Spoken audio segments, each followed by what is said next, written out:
আসসালামু আলাইকুম। শুরু করতে যাচ্ছি স্নিগ্ধ বিষ, পর্ব সংখ্যা ১৯। লিখেছেন সানজিদা আক্তার মুন্নি। নাজা ছন্নছাড়া হয়ে বসে আছে বারান্দার এক কোণে। দরজার পাশের দেওয়ালে মাথা ও পিঠ ঠেকিয়ে রেখেছে। তার নাক দিয়ে এখনও অল্প অল্প রক্ত গড়াচ্ছে। বিবিজান তাকে বেশ কয়েকটা থাপ্পড় মেরেছেন, সাথে লাথিও মেরেছেন। সে কিছু বলতে পারেনি, করতেও পারেনি। তোষির এক দৃষ্টিতে চেয়ে দেখছিল সব, কিছু বলেনি সে। বিবিজান যে এত মারলেন, তারপর কোনো বাক্য ব্যয় করেননি। চুপচাপ বেরিয়ে গেছেন তখন রুম থেকে। তৌসি বের হয়ে যাওয়ার পর বিবিজান নাজারকে আর কয়েকটা লাথি মেরে কিছু বিশ্রী কথা শুনিয়ে চলে গেছে। নাজার দোষী, সে আজ মার খেল। সে যদি একটু সতর্ক হয়ে কাজ করত, তাহলে এভাবে ধরা খেয়ে মরতে হতো না। সাদা একটা ড্রেস তার পরনে। সাদা ড্রেসের হাতাগুলোয় লাচি হয়ে গেছে রক্ত মুছতে মুছতে। নাজা হাত বাড়িয়ে ফ্লোরে পড়ে থাকা ফোনটা হাতে নিয়ে নিজের বাবার নম্বরে কল দেয়। তিনি কল ধরতেই নাজা কান্নায় ভেঙে পড়ে। আব্বা, আব্বা, আমাকে এখান থেকে নিয়ে যাও, এখান থেকে নিয়ে যাও। তোমরা যার কাছে বিয়ে দেবে তার কাছে চলে যাব। তুমি তো চাও ইকরা ভাইয়ের কাছে চলে যেতে। যা বলবে সত্যি তাই করব। যাব, সত্যি যাব। আমার আর কিছু চাই না। আমি পারবো না তোমাদের উদ্দেশ্যে সফল করতে। আমি পারবো না আব্বা। ওরা আমাকে অনেক মেরেছে। আব্বা, ও আব্বা, আমাকে এখান থেকে নিয়ে যাও। ও আব্বা, আমি এই জানোয়ারে সংসার করব না। আব্বা, ওরা আমাকে অনেক মেরেছে। ওরা আমাকে মেরে ফেলবে। আব্বা, আজ আমাকে অনেক মেরেছে ওই মহিলা। ও আব্বা, আমি না তোমার মেয়ে। নিয়ে যাও এখান থেকে। আমি বাঁচতে চাই আব্বা।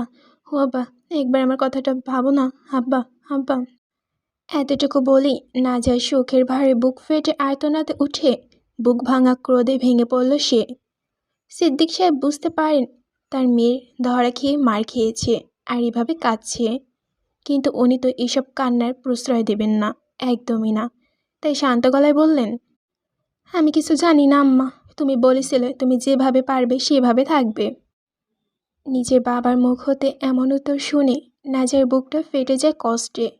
তার হৃদয়টা ব্যথায় ভারী বিদীর্ণ হয়ে যায়। সে কল কেটে এবার ভিডিও কল দেয়। সিদ্দিক সাহেব ধরতেই ওনাকে নিজের গাল নাক দেখায়। 2 গালে 5 আঙ্গুলের দাগ স্পষ্ট লাল হয়ে ভাসছে। দেখিয়ে পাগলের মতো বলে, আব্বা, আব্বা, দেখো আমাকে কিভাবে মেরেছে। তুমি এবার তো নিয়ে যাও। সিদ্দিক সাহেব উনি দেখেন যে মেয়ের গায়ে একটা ফুলের টোকাও, একটা কাটার আঁচড় লাগতে দেননি আজ, সেই মেয়ের গালে রক্তের লাল। তারপরও বুকের পাথর রেখে তিনি বললেন, আমি এখন কিছু করতে পারবো না, তুমি কাজটা করেই আসো। নাজা বাবার এমন কথা শুনে চিৎকার করে ওঠে, তোমায় আল্লাহ বাপ কেন বানাইছে? তুমি একটা স্বার্থপর, তুমি বাপ হওয়ার যোগ্য নাও। আব্বা, যেখানে একটা বাপ নিজের সন্তানের জন্য নিজের কলিজা কেটে দেয়, সেখানে তুমি আমার সাথে এমন করছো। তুমি সত্যি তো আমার আব্বা? সত্যি তো আমি তোমার আসল সন্তান তো? এই বলেই নাজা ফুপিয়ে কেঁদে ওঠে। তার বুকের পাঁজর ভেঙে কান্না বেরিয়ে আসছে। সে কাঁদতে চায় না, তারপর বেরিয়ে আসে। তুমি তুমি এত স্বার্থপর কেন আব্বা? ওই মহিলা, মানে আমার মা, আমার জন্মদায়িনী নারী, তাকে এতদিন আমি দোষ দিয়ে এসেছি যে তোমার সাথে কোনো সংসার করলো না কেন। কিন্তু এই মুহূর্তে আমি বুঝতে পেরেছি সে যা করেছে ভালো করেছে, খুব ভালো করেছে। নিজের জীবন বাঁচিয়েছে। তোমার মতো স্বার্থপরের সাথে কি সংসার করতো সে? খুব ভালো করেছে। সে আমাকে কেন নিয়ে গেল না তার সাথে? আমার সাথে কেন এমন হলো? তুমি কিভাবে একটা মানুষরূপী জানোয়ারের কাছে সঁপে দিলে আমায়? দোষীর তো আমি তাকে দোষ দিতে পারি না, কারণ তার তো কোনো দোষই নেই। আমি তোমাদের কথায় বিয়েতে রাজি হয়েছি। বলেছি আমি যখন বলবো আমায় নিয়ে যাবে, তাহলে নিয়ে যাও। আমাকে এখান থেকে নিয়ে যাও আব্বা, নিয়ে যাও না। আমি না এখানে থাকবো না। আমার না দম বন্ধ হয়ে আসছে। আমি আর এসব চাই না। আমি নিজের দিকে নিজে তাকাতে পারছি না। ঘেন্না লাগে নিজেকে নিজে। আমাকে নিয়ে যাও আব্বা।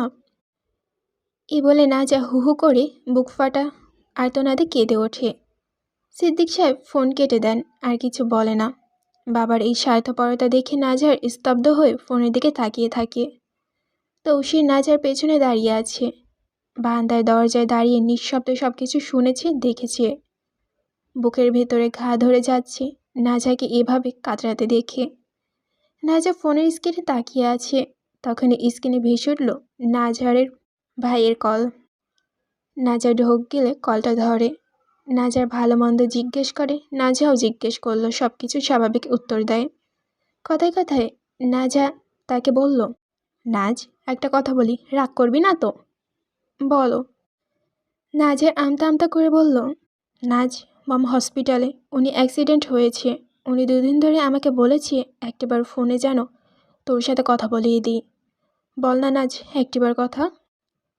এই শুনে নাজা তাচ্ছিল্য হাসি দিয়ে বলল, হঠাৎ আমার কথা মনে পড়ল কেন ওনার? মনে আছে আমার কথা? মনে ছিল ওনার যে উনি কোনো একটা সময় 2টো সন্তান একসাথে পেটে ধরেছিলেন, নাকি অ্যাক্সিডেন্টের ধাক্কায় মনে পড়ল? কোনটা ভাইয়া? নাজার নিচু গলায় বলল, বাদ দে, বল না কথা। মা তো তোর মা, কিন্তু আমার না, পেটে ধরলেই মা হওয়া যায় না। নাজ, তোর কি আজ বেশি মন খারাপ? তোর সাথে কিছু হয়েছে এভাবে কথা বলছিস যে? না, তেমন কিছু না। তো তোর মায়ের কি অবস্থা এখন? বেশি গুরুতর অ্যাক্সিডেন্ট হয়েছে নাকি? এখন ভালো আছেন, কথা বলতে পারছেন। এত গুরুতর না বললেও চলে, তবে চোট পেয়েছে।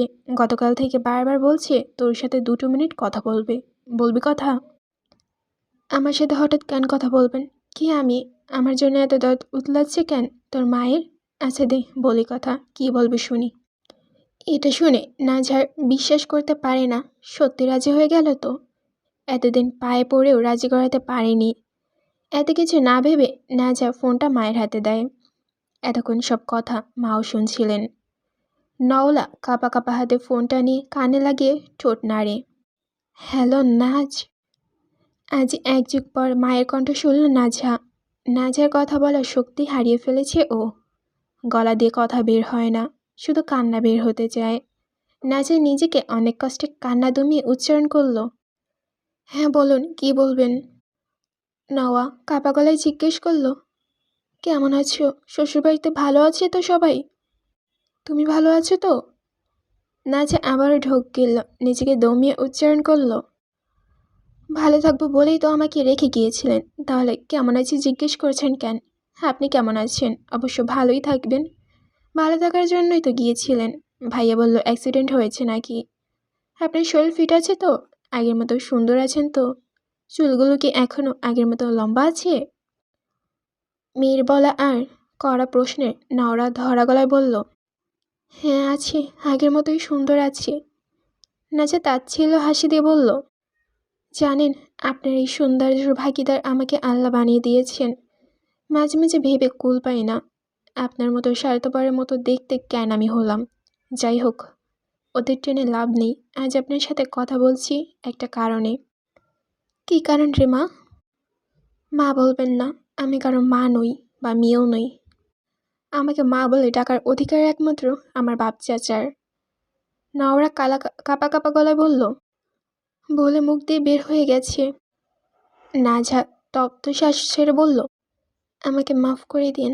আপনাকে এতদিন স্বার্থপরভাবে বলে এসেছিলাম, বলে মাফ করে দিন ভুল বলার জন্য। কারণ আজ আমি বুঝতে পেরেছি আমার বাবার সংসার করা যায় না। আপনি না খুলে বললেও আমি সব বুঝি। আপনি না খুব ভালো করেছেন চলে গেছেন, খুব ভালো করেছেন। আমার স্পষ্ট মনে আছে আপনি কোর্টে বলেছিলেন এমন নিকৃষ্ট মানুষের সাথে আর যাই হোক সংসার হয় না, তাই আমি তার থেকে মুক্তি চাই।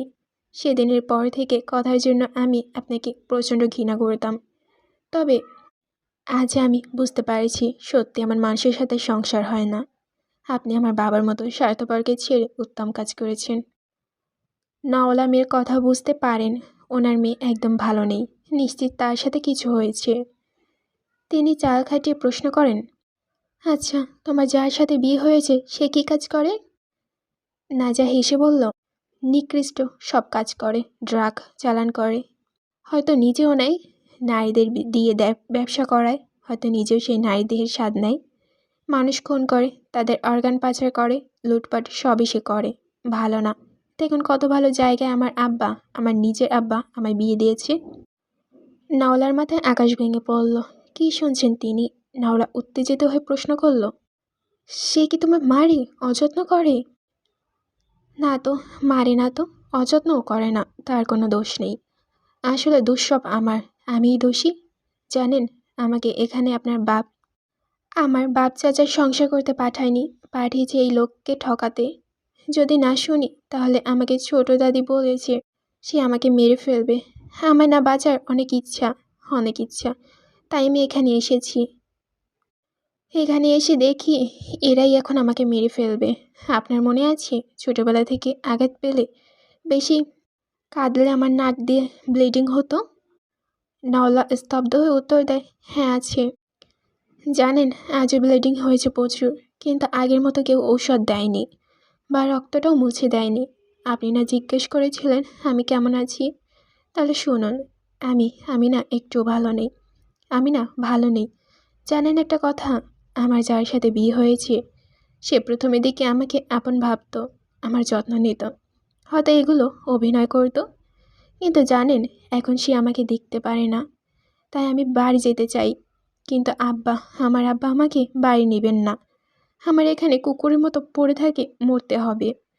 আচ্ছা, অনেক কথা বলে ফেললাম, ভালো থাকবেন আর মাফ করে দিন এতদিন ভুল বোঝার জন্য আপনাকে। দোয়া করিয়েন যাতে মরণটা আমার একটু আগেই দেয় আল্লাহ। এই দ্বিধাদ্বন্দ্বের জীবনে আর প্রাণ সয় না, বুঝলেন? এটা বলি নাজা ফোনটা কেটে দেয়। নওলা হাত থেকে নাজার ফোনটা ধপাস করে পড়ে যায়। তিনি সব শুনে স্তব্ধ হয়ে গেছেন। ওনার পাশে ওনার ভাই দাঁড়িয়ে আছেন। নওলা নিজের ভাইয়ের দিকে তাকিয়ে চিৎকার করে কেঁদে ওঠেন, ভাই রে, আমার মেয়েটাকে ওরা নরকে দিয়ে দিয়েছে। তুই তোর গ্যাংয়ের কাউকে পাঠিয়ে ওরে যে কোনোভাবে এখানে নিয়ে আয়। ওনার ভাই চোখ মুখ শক্ত করে শান্ত গলায় বললেন, আমি তো কবে বলেছি নিয়ে আসতে, তুমি তো রাজি হওনি। আমার ছেলে লুসিয়ান বলল নিয়ে আসতে। লুসিয়ানকে বলবো? বলো, ওকে বলো নিয়ে আসতে। আচ্ছা। নাজা ফোনটা পাশে রেখে হাঁটু মুড়ে ফুপিয়ে ওঠে, আল্লাহ, আমার মা দিলে কিন্তু ভালোবাসা দিলে না। আমার মা কেন আমাকে ভালোবাসলো না? আমার মা কেন তার সাথে নিয়ে গেল না আমায়? আমি মেয়ে বলে তাই কি নিয়ে গেল না?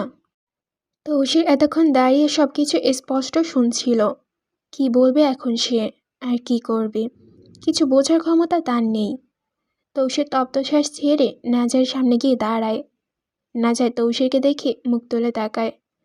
তৌসিরকে হঠাৎ দেখে ভড়কে যায়। তৌসির ওর সব কথা শুনে নেয়নি তো? না, শোনেনি হয়তো।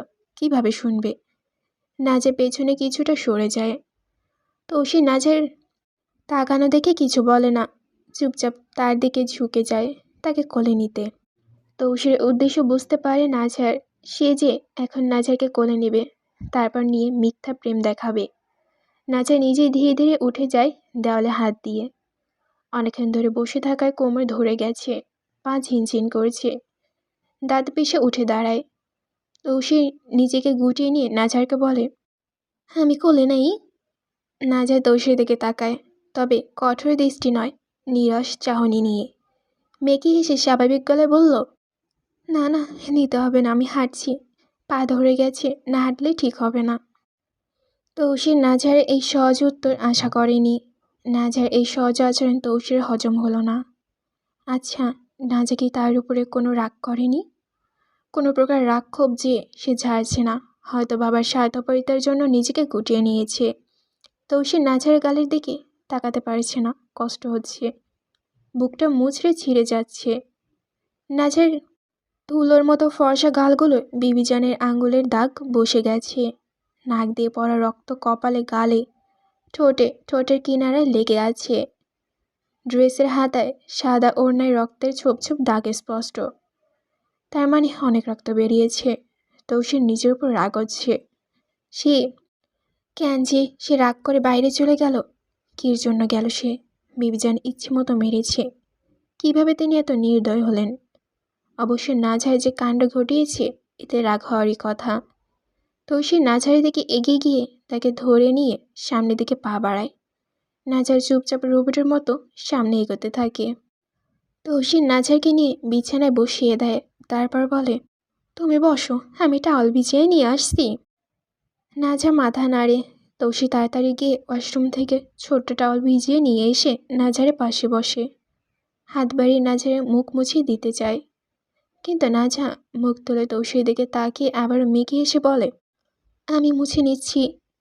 এটা বলে তৌসির হাত থেকে নাঝার টাওয়ালটা নিয়ে নাক মুখ মুছে নেয়। তারপর গলা হাতে লেগে থাকা রক্ত মুছে নেয়। তৌসি নাজার দিকে এক দৃষ্টিতে তাকিয়ে থাকে পলকহীন চোখে।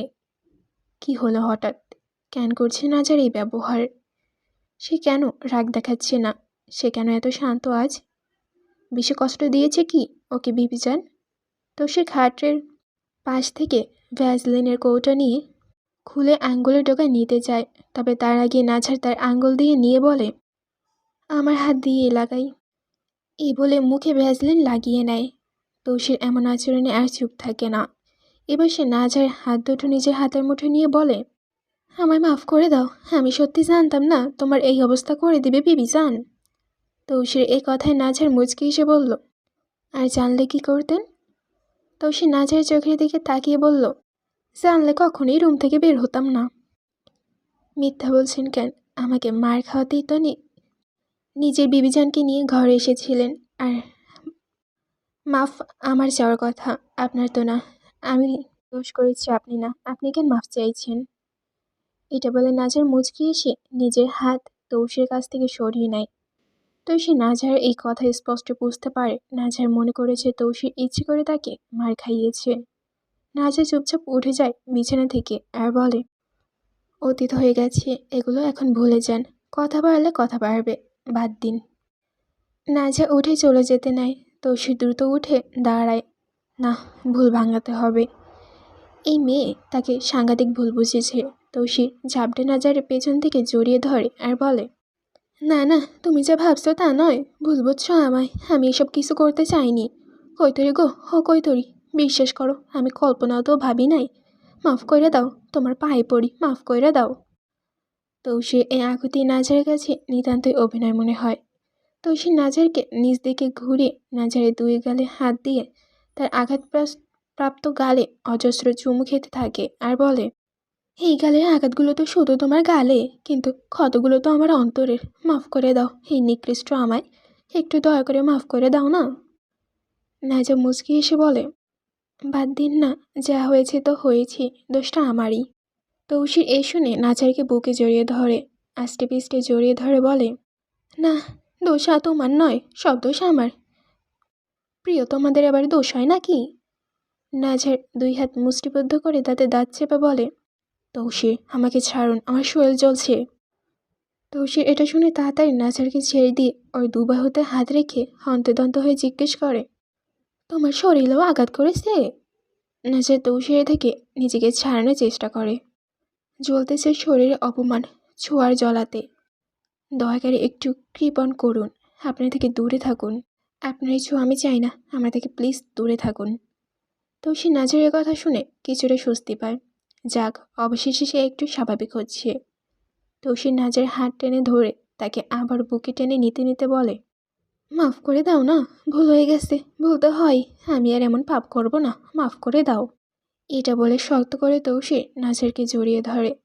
আজ জীবনের প্রথম তার কোনো অপরাধ করার এত অনুশোচনা হচ্ছে।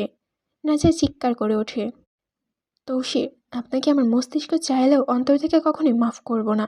আপনি দয়া করে আমার এই মিথ্যা প্রেমের ঢাল বন্ধ করুন। একটু রেহাই দিন না, ভুল করে নিয়েছি আমি, ভুল। প্রয়োজন এবার আপনি আমাকে মারুন। আপনার বিবিজান আমাকে থাপ্পড়ে লাথি মেরেছে, আপনি প্রয়োজন পড়লে বেল্টে দিয়ে মারুন, ছুরি দিয়ে হাত পা কেটে দিন, জিভ কেটে দিন, তারপরে এই নাটক বন্ধ করুন, আল্লাহ ওয়াস্তে বন্ধ করুন। এটা বলে নাচা ঢোক গিলল, কান্না আসছে। না, সে কাঁদবে না, একটুও কাঁদবে না এই মানুষের সামনে। চোখের পানি সে ফেলতেই পারবে না। তো সে নাজারকে ছেড়ে দিয়ে তাকে নিয়ে বিছানায় বসে আর বলে, তুই একটা অমানুষ তালুকদারের মাইয়া, তোর ভেতরে জ্ঞান খুবই কম। তুই একটা গাদ্দার করছো, ধরা পড়ছিস, তারপরে আমি মানতে চাইতেছি, আর তুই আমার উপরে রাগ ঝাড়তেছিস।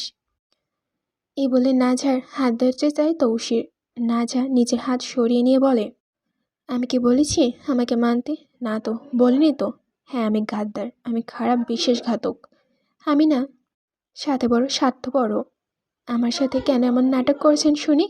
আমি আপনাকে বিশ্বাস করি না তৌসির, আমি আপনার বিশ্বাস করি না। এটা বলে নাজা তৌসিরের দিকে তাকায়। তার চোখের কোণ বেয়ে পানি এক ফোঁটা নোনা জল গড়িয়ে পড়ে। তৌসির নাজার কথায় বিদারক একা হাসি টেনে ধরে বলে, অথচ তুমি বারবার আমার বিশ্বাস ভঙ্গ করার পরও তোমারে আমি এখনও বিশ্বাস করি। নাজারের চোখের কোণ বেয়ে পড়া নোনা জলটুকু মুছে দিতে দিতে তৌসির বড্ড অসহায় সুরে তাকিয়ে বলে, তোমারে আমি সর্বদা অন্তরে খুব কাছে রেখেছি, তাই প্রতিদিন তোমার এই ঘৃণা, ছলনা আর এই নিষ্ঠুর বিশ্বাসঘাতকতার জন্য আমি তোমার প্রতি চিরকৃতজ্ঞ। নাজা তৌসির থেকে নিজেকে সরিয়ে নিয়ে উঠে দাঁড়ায় আর বলে, আমি আপনার এসব কথা বিশ্বাস করি না। এটা বলে সে ওয়ার্ড্রোবের দিকে এগিয়ে যায়। ওয়ার্ড্রোব থেকে কাপড় নিয়ে ওয়াশরুমে প্রবেশ করে। তৌসির দীর্ঘশ্বাস ছেড়ে বসে থাকে। কি হবে তারা নাজার এই সম্পর্কের? সে কিছু বুঝে উঠতে পারছে না। বিবি জানে তো নিমক হারামি কীভাবে করলেন। সে একদিন ওনাকে বলেছিলেন, যাই হয়ে যাক, আমার মৃত্যু হয়ে গেল, আমার নাজারকে কিছু তুমি করবো না। আজ কি করে দিয়েছেন ওর গালের অবস্থা তিনি। বাড়ি ফিরে নিজের ঘরে পা রাখতেই ওয়াসিমের চোখ মুখ কুঁচকে যায়। বিরক্তিতে কপালে ভাঁজ পড়ে তার। কারণ সামনে দাঁড়িয়ে আছে তৃষ্ণা, তার স্ত্রী। অবশ্য স্ত্রী কেবল নামেই। ওয়াসিম তাকে মনে প্রাণী স্ত্রী হিসেবে অস্বীকার করে। বছরখানে আগে তার বাবা MAL ইব্রাহিম পটোয়ারি আর মা শীতুজা পটোয়ারি জোর করে তাদের বিয়ে দিয়েছিলেন। ওয়াসিম বরাবরই বিয়ে সংসার বিষয়গুলোকে ঘৃণা করে। তার মতে এসব তার জন্য নয়, সে এসবের অযোগ্য। তাই গত 1 বছর ধরে এক ছাদের নিচে থেকেও তারা দুটি মানুষ, 2 গ্রহের বাসিন্দা। ভালোবাসার স্পর্শ তো দূর, স্ত্রীর ন্যূনতম অধিকারটুকুও সে তৃষ্ণাকে দেয়নি। স্বামীর এমন অবহেলা সত্ত্বেও তৃষ্ণা স্ত্রীর সব দায়িত্ব পালন করে যাচ্ছে ঠিকভাবে। ওয়াসিমের করা শত অপমান সহ্য করে সে বেহায়ার মতো পড়ে আছে এই বাড়িতে। থাকতে তো হবেই, এছাড়া তো যাওয়ার আর কোনো জায়গা নেই। মাহিন এতিমের মেয়েটি সৎ মায়ের সংসারে অনাদরে বড় হয়েছে। কত মারধর, কত অত্যাচার সহ্য করেছে। তার কোনো ইয়াত্তা নেই। এখন ফিরে গেলে সৎমা তাকে ঘরেই তুলবে না। তার চেয়ে এই পটের বাড়ি অনেক ভালো। ওয়াসিম ছাড়া বাড়ির সকল সদস্য যথাযথ সম্মান দেয় তাকে। স্বামীর ভালোবাসা না থাক, অন্তত 3 বেলা পেট ভরে খাওয়া আর পড়াশোনা তো শান্তিতে করতে পারছে, এটাই বা কম কি। ওয়াসিমকে দেখা মাত্রই তৃষ্ণা মাথা নিচু করে পাশ কাটিয়ে চলে যেতে চায়, কিন্তু ওয়াসিম তাকে যেতে দেয় না। খপ করে হাতটা চেপে ধরে। হ্যাঁচকা টানে দরজার পাশে দেওয়ালে তাকে চেপে ধরে সে। 2 হাতে তৃষ্ণাকে বন্দি করে হিসিয়ে বলে, তুই কবে যাবি এখান থেকে? যাস না কেন? যা না, সরে যা না আমার জীবন থেকে। তৃষ্ণার যন্ত্রণায় কুঁকড়ে যায়। এভাবে দেওয়ালের সাথে চেপে ধরে তার খুব কষ্ট হচ্ছে। তার উপর ওয়াসিমের গা থেকে ভেসে আসছে রক্ত আর মদের তীব্র দুর্গন্ধ। সে দৃষ্টি নিচু করে নিয়ে পায়ের পাতালের দিকে তাকিয়ে ব্যথায় আর্তনাদ করে ওঠে। আমাকে ছেড়ে দিন, লাগছে আমার। তৃষ্ণার কথায় ওয়াসিম উল্টে ধমকে ওঠে, আমার দিকে তাকা তৃষ্ণা। ভয় ভয়ে চোখ তুলে তাকায় তৃষ্ণা। ওয়াসিমের চোখে চোখ পড়তে সে আবারও তৃষ্ণার ন্যায় প্রশ্ন ছুড়ে দেয়, এত গালাগালি দিই, মারধর করি, এত তুচ্ছতাচ্ছিল্য করি, তবু তুই পড়ে আছিস কেন এখানে? ওয়াসিম সব জানে, তার অসহায়তা সম্পর্কে সে অবগত, তবু বারবার একই প্রশ্ন করে তৃষ্ণাকে ক্ষতবিক্ষত করে। অন্যদিকে চুপ থাকলেও আজ আর চুপ থাকে না তৃষ্ণা। ওয়াসিমের চোখের দিকে তাকিয়ে নিদারুণ এক অসহায়তা সত্ত্বেও উগরে দিয়ে অসহায় গলায় বলে, শান্তিতে 2 মুঠো ভাত খাওয়ার লোভে? হ্যাঁ, এটাই রূপ সত্য। শুধুমাত্র 2 বেলা 2 মুঠো ভাতের লোভে সে এখানে পড়ে আছে। ক্ষুধার যন্ত্রণা তৃষ্ণার চেয়ে ভালো আর কে বুঝবে। বিয়ের আগে খুব কম সময় তার কপালে ভালো খাবার জুটত। সারাদিন হাড়ভাঙা খাটুনির পরে তার পাতে আসতো বাসি ভাত, নয়তো আগের দিনের পান্তা। সেই ভাতটুকু খেয়ে বসেও তাকে শুনতে হতো বাবার আর সৎমায়ের লাথি ঝামটা আর কথার অকথ্য গালিবাজ। সেই নরক থেকে এই জীবন তো তৃষ্ণার কাছে রাজপ্রাসাদ। এখানে মার খেতে হয় না, শান্তিতে ধোয়া ওঠা গরম ভাত খাওয়া যায়, গায়ে অন্তত অভদ্র কাপড় পরা যায়। না, ভদ্রভাবে কাপড় চোপড় পরতে পারে। তৃষ্ণা বড় লোভী, হ্যাঁ, ভীষণ লোভী সে। তবে তার লোভ সোনা দানা বা টাকার জন্য নয়। তার লোভে একটু সুস্থভাবে বেঁচে থাকা, একটু গরম ভাতের। এ লোভে কি ভয়ঙ্কর শাস্তি সে পেয়েছে তা মনে পড়লে আজ তার আত্মা কেঁপে ওঠে। একদিন পেটের তীব্র জ্বালা সহ্য করতে না পেরে চুলা থেকে নামানো গরম ভাত আর তরকারি লুকিয়ে খেয়েছিল সে, কিন্তু পোড়া কপাল তার সৎমায়ের চোখে সেটা ধরা পড়ে যায়। গরম ভাত খাওয়ার অপরাধে সেদিন সৎমা নয়, বছর বয়সী ছোট্ট তৃষ্ণার কোমল মুখের ভেতরে ইটের ছোট ছোট টুকরা ঢুকিয়ে দিয়ে মাটির উপরে ফেলে গলায় পাড়া দিয়ে তার গালে একের পর এক থাপড় মেরেছিল। মুখের ভেতর নরম ভাতের বদলে তখন ছিল ইটের ধারালো কুচি। ইটের কষাঘাতার থাপ্পড়ে চোটে মুখ দিয়ে গলগল করে রক্ত বেরিয়ে বুকে ভেসে দিয়েছিল। সেদিন সেই পৈশাচিক আঘাতে তার মুখে এতটাই ফুলে গিয়েছিল যে পরের 2 দিন ভাত তো দূরের কথা, গলা দিয়ে জলে পানিটাও নামাতে কষ্ট হয়েছে। গলার কাছে জমে থাকা থুতুটাও সে গিলতে পারেনি। তৃষ্ণা যদি জানতো একবেলা গরম ভাতের দাম এত রক্ত দিয়ে দিতে হবে, তবে সে জীবনেও ওই ভাত হাতে দিত না। সেই বিভীষিকার পর বাবার বাড়ি সে আর কোনোদিন গরম ভাত খায়নি। তাই আজ এই সংসার পড়ে থাকা শুধু একমাত্র গরম ভাতের আশায়। সেখানে ভাতের গ্রাস রক্ত মিশে থাকে না। ওয়াসিম তৃষ্ণাকে চুপচাপ দাঁড়িয়ে থাকতে দেখে হঠাৎ সে তৃষ্ণার চুলের ফাঁকে হাত ঢুকিয়ে মুঠি শক্ত করে ধরে তাকে নিজের খুব কাছে টেনে আনে আর কঠিন গলায় বলে, তুই এ বাড়িতে থাক, তাতে আমার কোনো সমস্যা নেই, কিন্তু আমার ঘর থেকে বেরিয়ে যা, তোকে দেখলেই আমার রাগ ওঠে। তৃষ্ণা ব্যথা পায়, তাও কোনো প্রকার কষ্ট প্রকাশ না করে শান্ত গলায় বলে, আপনার মাকে বলুন আপনার ঘর থেকে আমি তো যেতেই চাই, কিন্তু মা তো রাজি হন না। আমি কি ভুল করেছি? কেন আপনি আমাকে এতটা ঘৃণা করেন? কথায় উত্তরে ওয়াসিম তৃষ্ণার চুল ছেড়ে দিয়ে তাকে সজোরে দেওয়ালে ধাক্কা দিয়ে হুমকুম সরে বলে, যা, আমার জন্য ভাত নিয়ে আয়। তৃষ্ণার মাথার প্রচণ্ড আঘাত পায়, তবুও কোনো শব্দ না করে চুপচাপ ধীর পায়ে রুম থেকে বেরিয়ে যায়। ওয়াসিম তৃষ্ণা যাওয়ার পথের দিকে তাকে বিড়বিড় করে বলে, কেন যে তোকে আমি দেখতে পারি না তা আমি নিজেও জানি না। তুই সামনে থাকলে রাগ হয়, আবার না থাকলে কষ্ট হয়। তুই একটা বিরক্তকর রোগ রে শালি। এসব বলতে বলতে ওয়াসিম গোসল করতে ওয়াশরুমে ঢোকে। ওয়াশরুমের আয়নায় নিজের চেহারার দিকে তাকিয়ে সে দাড়িতে হাত বোলায়।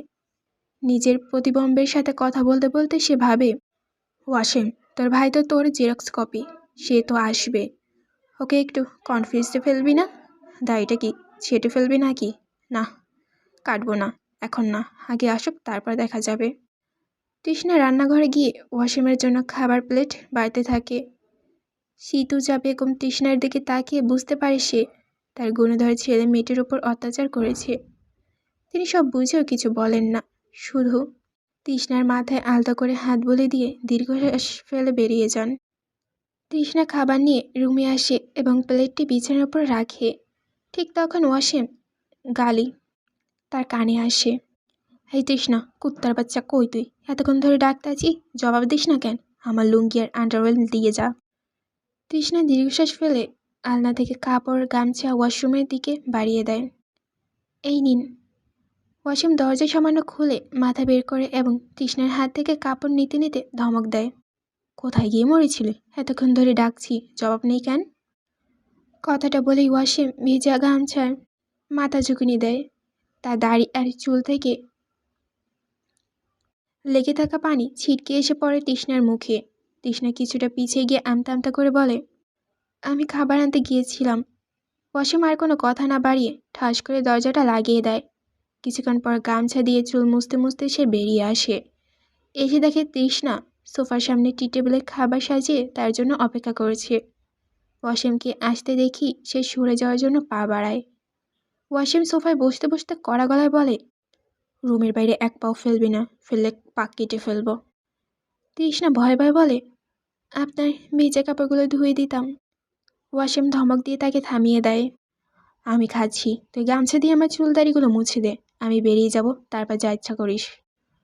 ওয়াসিমের হুকুম শোনা মাত্রই তৃষ্ণা নিঃশব্দে সোফার পেছনে গিয়ে দাঁড়ায়। ওয়াসিমের কাঁধ থেকে গামছা তুলে নিয়ে হাতে নিয়ে আলতোভাবে ছোঁয়া দেয় ওয়াসিমের ভেজা চুল আর দাড়ি মুছে দিতে থাকে। তৃষ্ণার এই পাথর চাপা নীরবতা ওয়াসিমের অসহ্য লাগে। কেন মেয়েটার প্রতিবাদ করে না? ওয়াসিমের অকারণে এত রাগ দেখায়, গায়ে হাত তোলে, মুখ ভর্তি গালাগালি দেয়, তবু তৃষ্ণার ঠোঁট থেকে একটা টু শব্দ বের হয় না। আর এই মেনে নেওয়াটাই ওয়াসিমের পুরুষত্বতে আঘাত করে। ভাতের গ্রাস মুখে তুলতে তুলতে ওয়াসিমের কণ্ঠ থেকে ঝরে পড়ে তীব্র ঘৃণা। তৃষ্ণা, তুই একটা আস্ত বেহায়া, রাস্তা একটা কুকুরের চেয়েও তুই নিকৃষ্ট।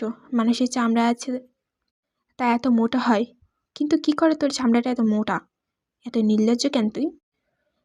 এই শুনে তৃষ্ণার ঠোঁটের কোণে ফুটে ওঠে এক স্লান ও প্রাণহীন হাসির রেখা।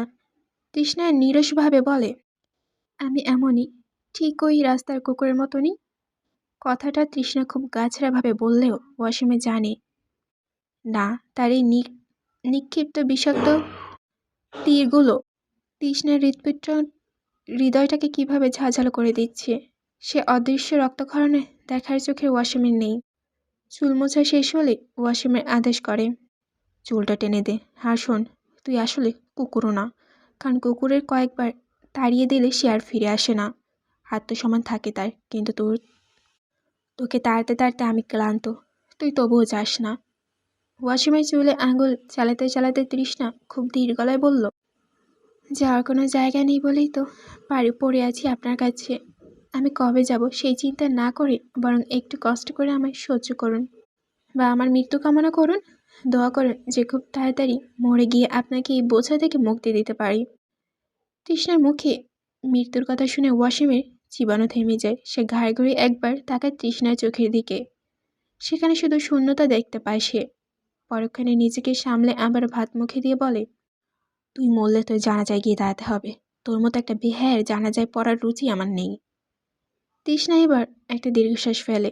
সে দীর্ঘশ্বাসে মিশে থাকে এক আকাশ অভিমান তাচ্ছিল্য সুর। তৃষ্ণা ধারণ করে, কুত্তার আবার জানাজা হয় নাকি? আমি তো কুত্তা, আমার জানাজা কে পড়বে?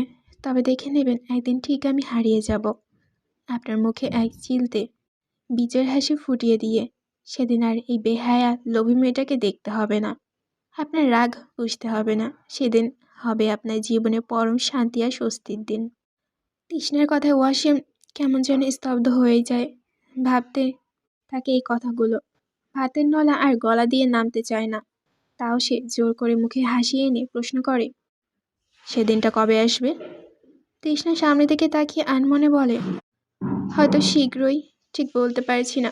তবে সামনে এমন দিন আসবে আমি আর আপনার সাথে থাকবো না, এতটুকু বলতে পারি। ওয়াসিমের হাত এবার পুরোপুরি থেমে যায়। প্লেটে ভাত প্লেটেই পড়ে থাকে। সে তৃষ্ণার দিকে তাকিয়ে শঙ্কিত গলায় প্রশ্ন করে, কোথায় যাবি তুই? তৃষ্ণা নির্লিপ্ত ভঙ্গিতে উত্তর দেয়, হয়তো মরে যাব, নয়তো কোথাও হারিয়ে যাব। কোথায় যাবি? টাকা আছে তোর কাছে? হ্যাঁ আছে তো, 20 কেনার টাকা আছে, ওটাই আমার হয়ে যাবে।